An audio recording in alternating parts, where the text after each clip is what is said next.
काय? तुम्ही आज येऊन गेलात ना आमच्या घरी? हो. सगळा प्रकार ऐकला आणि वसुधाबद्दल खूप वाईट वाटलं.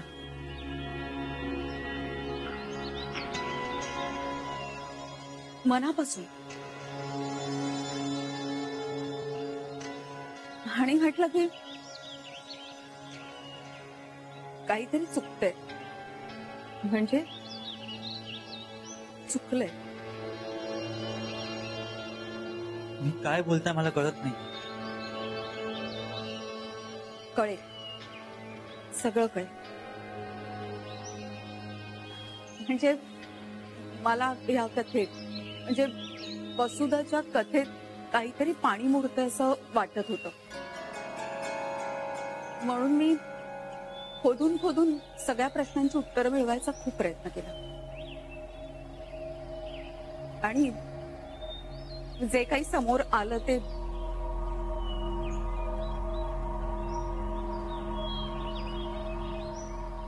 अभय सांगेल तुम्हाला.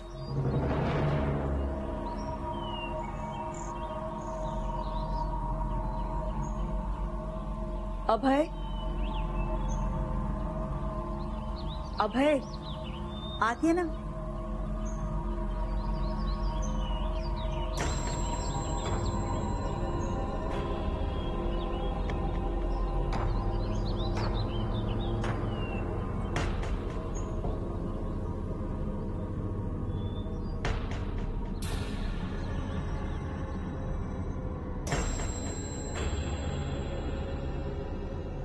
जे काय झालं ते यांना खरं खरं सांग.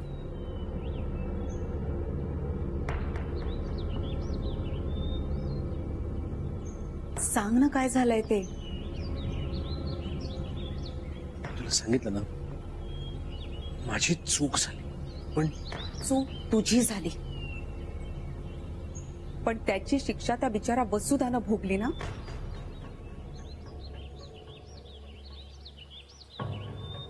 हे बघ, माझ्या मनातली तुझी जागा टिकवून ठेवायची तुझी थोडी जरी इच्छा असेल ना, तर जे काही घडलंय ते खरं खरं सांग यांना.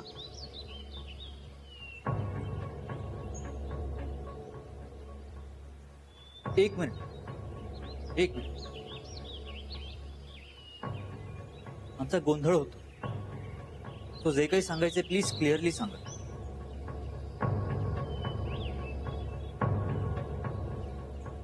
बोल ना.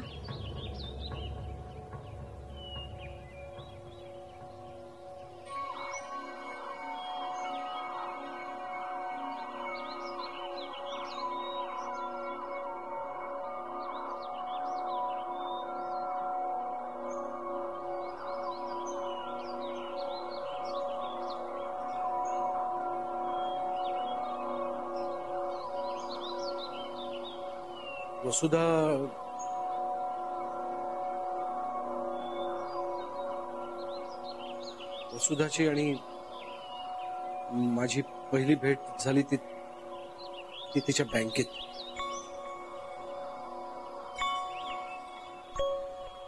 म्हणजे मला होम लोन हवं होतं म्हणून मी तिच्या बँकेत गेलो.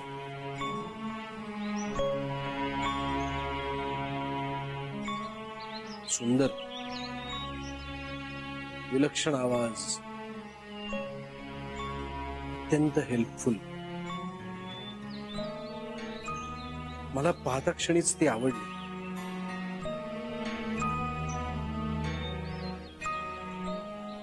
म्हणजे छान वाटलं. आणि कदाचित माझ्याविषयी तिला काही वाटलं असेल म्हणून ती माझ्या लोनसाठी खूप प्रयत्न करत होती.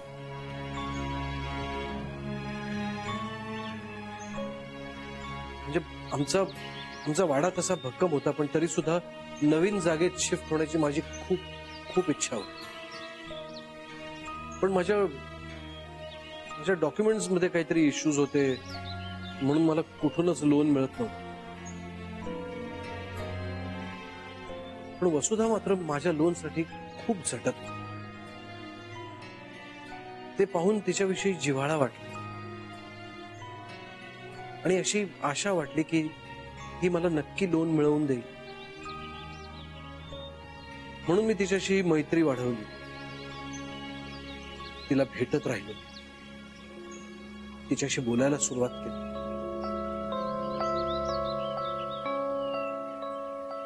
हो, पण मला लोन नाहीच मिळालं, राईट? राईट. मला लोन नाही मिळालं, पण तिने तिचे प्रयत्न सोडले नाही. म्हणजे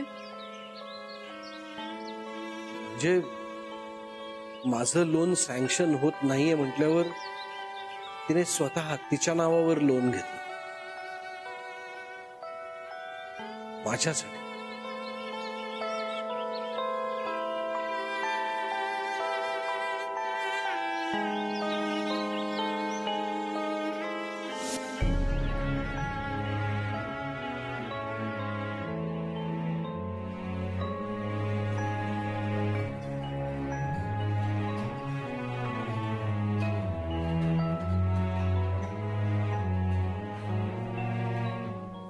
अगं घे ना, कॉफी गार होईल. हो मी नाही घेतली अजून. राहील.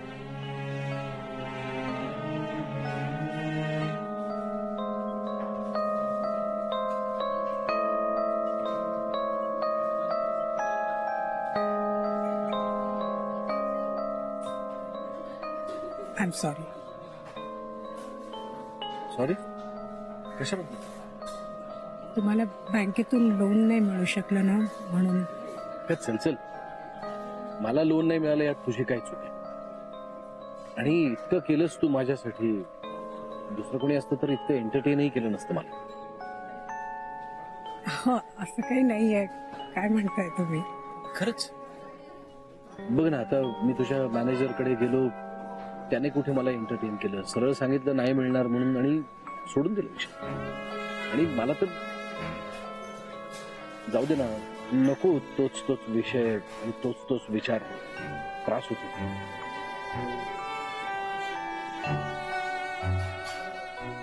अहो हळू, तोंड भाजेल हो.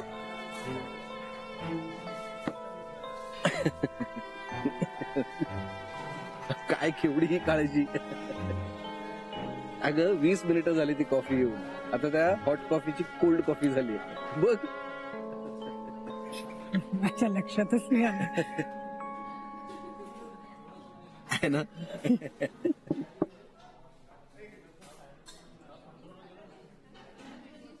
मी एक सांगू तुम्हाला? त्याआधी मी एक सांगू. सांगा ना. तू मला तुम्ही नाही तू म्हण. अहो पण अहो नाही, ए तुम्ही नाही तू. आणि सर बीर सरळ अभय म्हण. Abhay. That's like a good girl.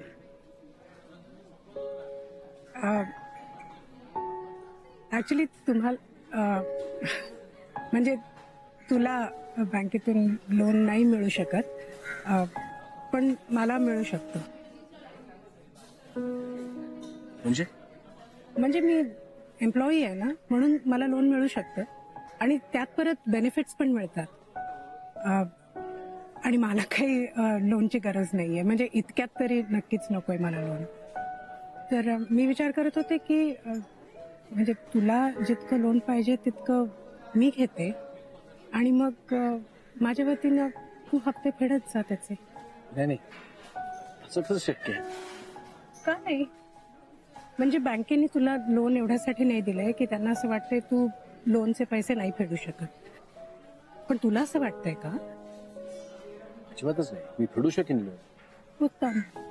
मलाही खात्री आहे की तू लोन फेडू शकतोस. मग बँकेतून मी लोन काढते तुझ्यासाठी आणि दर महिन्याला तू मला पैसे ट्रान्सफर करत जा. अगं पण सुद्धा आपली ना धड ओळख ना पाळख, मग तू एवढी मोठी रिस्क कशी काय घेऊ शकतेस?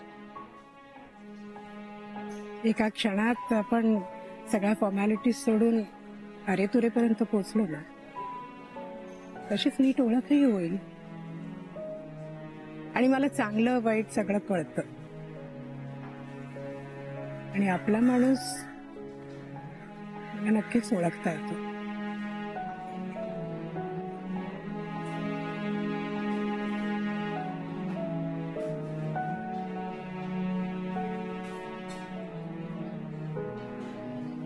तिने इतक्या पटकन हे सगळं इतकं सहज सोपं करून टाकलं, पण तितकंच अवघड आहे. तिच्या या निर्णयामुळे आम्ही एकमेकात गुंतत गेलो.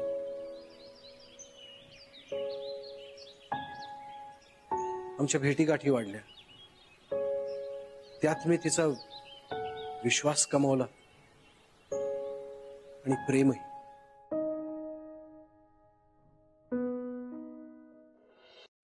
आमच्या भेटीगाठी वाढल्या, त्यात मी तिचा विश्वास कमावला आणि प्रेमही.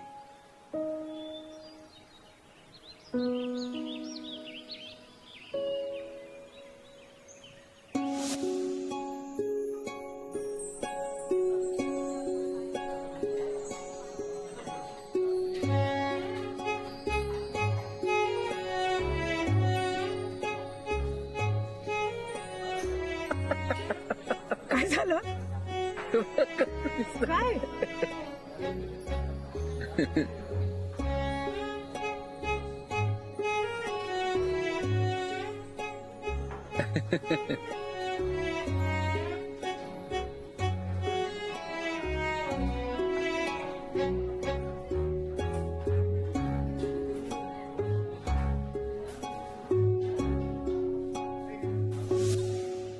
जेव्हा त्यांनी लग्नाचा विषय काढला तेव्हा मात्र मी खडबडून जागा झालो. स्वप्नातून बाहेर आलो.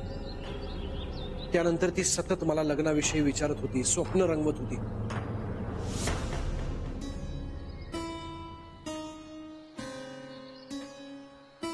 बघता बघता तुझं नवीन घराचं स्वप्न पूर्ण झालं.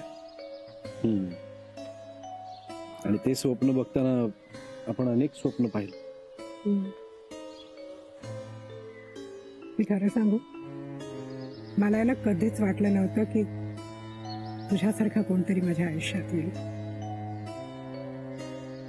माझ्यावर प्रेम करणारा, मला इतकं जपणारा. तुझं माझं रक्ताचं नातं नाहीये, तरी इतकं सुख दिलंयस तू मला. ज्याच्याशी रक्ताचं नातं आहे. आता तो विषय नको. आणि रक्ताचंच नातं असायला हवं असं काही नियम नाहीये. आपलं नातं त्या पलीकडचं आहे. पण आता आपल्याला ह्या नात्याला एक नाव दिलं पाहिजे. नाव द्यायला हवं म्हणजे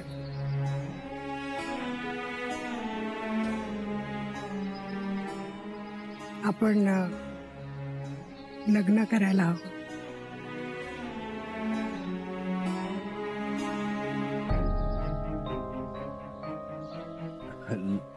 लग्न. हो, लग्न म्हणजे आपलं हे प्रेम, ह्या भेटी गाठी आता एक पाऊल पुढे जायला हवं ना.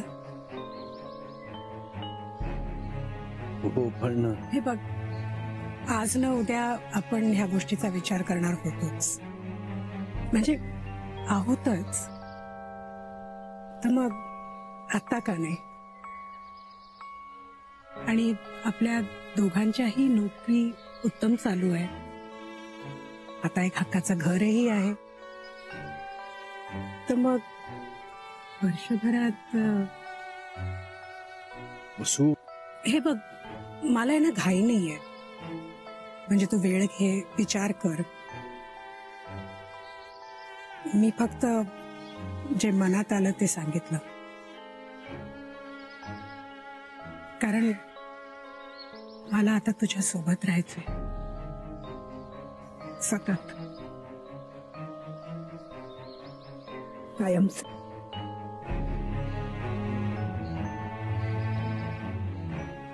पण या दरम्यान खूप वेळ निघून गेला.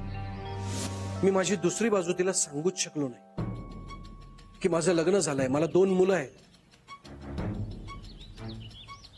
मी तिला खरं काय ते सांगूच शकलो नाही, कारण मला ती हवी होती. मला तिला गमावून बसायचं नव्हतं. आणि म्हणून मी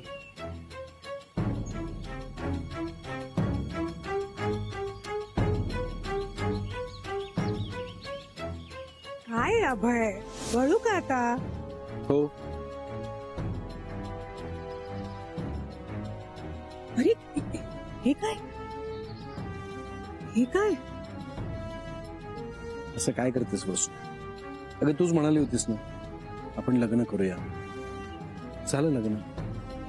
असं नुसतं गळ्यात मंगळसूत्र घातल्याने होतं का लग्न?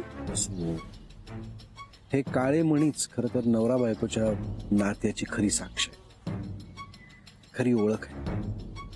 बाकी सुपस्कार, सोहळे, विधी या सगळ्या फॉर्मॅलिटीज आहेत. 4 चौघांना या नात्याचा सोहळा करता यावा, साक्षीदार म्हणून उभं राहता यावं म्हणून केलेल्या फॉर्मॅलिटीज. पण आपल्या नात्याला 4 चौघांची काय गरज? ही गोष्ट तर फक्त तुझी आणि माझी आहे ना. आणि लग्नाच्या गाठीपेक्षाही मन जुळणं हे आवश्यक असतं. आणि आपली मन जुळली आहेत ना.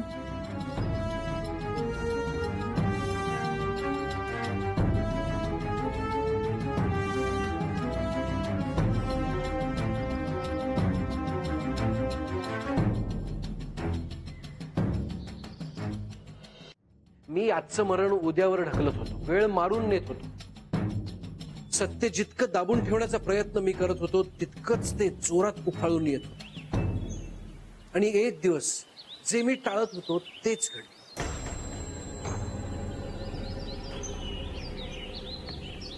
त्या दिवशी रमाचा वाढदिवस होता. आर्या, नकुल, आई आंघोळीला गेले.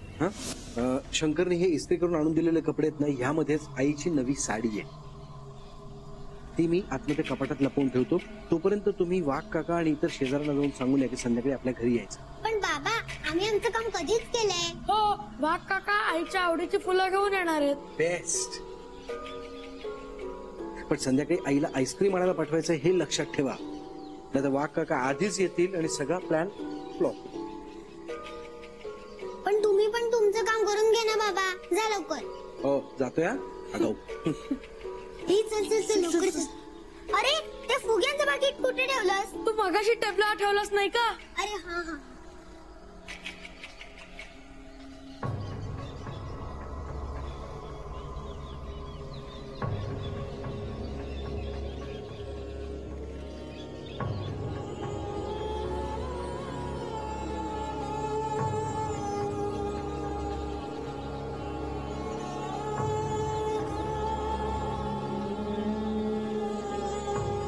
कोण हवंय तुम्हाला?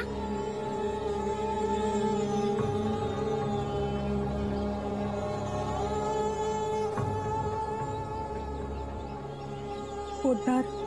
ह्या घरात 4 पोद्दार राहतात. मी आर्य अभय पोद्दार, हा नकुल अभय पोद्दार, बाबा अभय रमाकांत पोद्दार आणि आमची आई रमा अभय पोद्दार. तुम्हाला कोण हवंय? कोणाशी बोलताय? काय रे?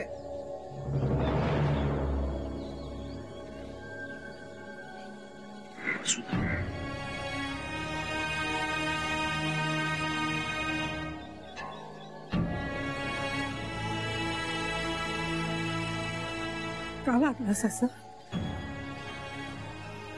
आपण बाहेर जाऊन बोलूया. तुझं लग्न झालंय, 2 सोबीसारखी मुलं आहेत तुला, तरी बघ मी तुला सगळं समजवतो. आपण बाहेर जाऊन बोलूया. काय समजावणार आहेस मला? काय समजावणार आहेस? हा? या खोट्या मंगळसूत्राचा अर्थ समजावणार आहेस का? तुझी बायको आणि मुलं खोटी आहेत हे सांगणार आहेस? हे बघ, तुला आधाराची गरज होती म्हणून म्हणून तू माझ्या आयुष्याशी खेळलास, आधाराची भिंत बनून उभा राहिलास आणि त्या भिंतीमागे हे सगळं लपवून ठेवलं होतंस. एक बघ, आता हे तमाशे करून ना प्रॉब्लेम्स क्रिएट करू नको. मी तुला उद्या भेटतो, हवं तर आज रात्री भेटतो, पण आता निघ इथून. चल निघ. मी नाही जाणार आहे कुठेही. जोवर मला जे पाहिजे ते मिळत नाही तोवर मी नाही निघणार आहे इथून. कोण आहे?